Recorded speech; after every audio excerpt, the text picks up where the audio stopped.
Across the country, celebrations are underway right now to recognize the start of National Hispanic Heritage Month. In North Carolina, the Hispanic and Latino population now comprise 11.4% of the state's population. That's up from 10.7% in 2020.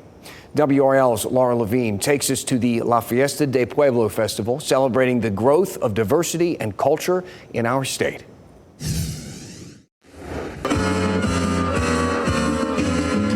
From the music, the dancing, art, and tradition, the vibrant Latin American culture is on full display. Tell me what this day means to you.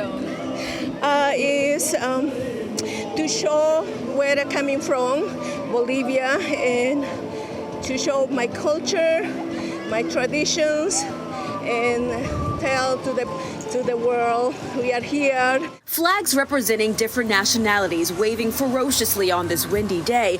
It's a reminder of the passionate and diverse communities right here in North Carolina.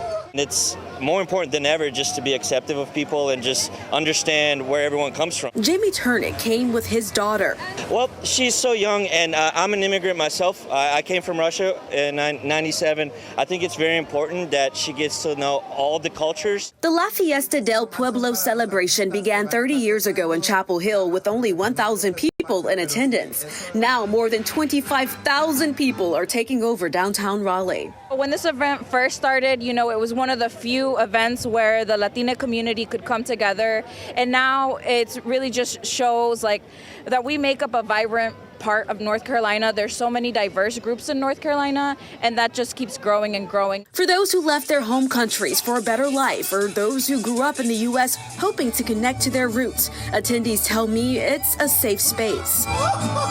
When you're living in another country where you were born and raised, you don't really know so much about your family's roots or anything. And when there's events where it belongs to your parents, it belongs to your descendants, you start to feel the passion inside. Aside from the cultural festivities, there are resources for employment, healthcare, and so much more. We also want to make sure that this is a great opportunity for people to get these free resources and information.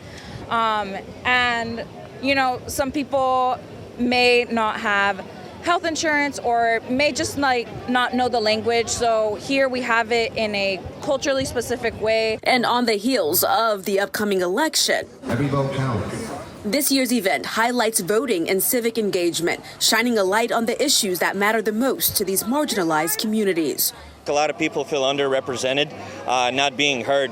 So I think the first big step before we try to even do anything more is just hear the real people out that are, here on the streets. For WREL News, I'm Laura Levine in Raleigh. I'm glad to see people had fun before all the rain moved in.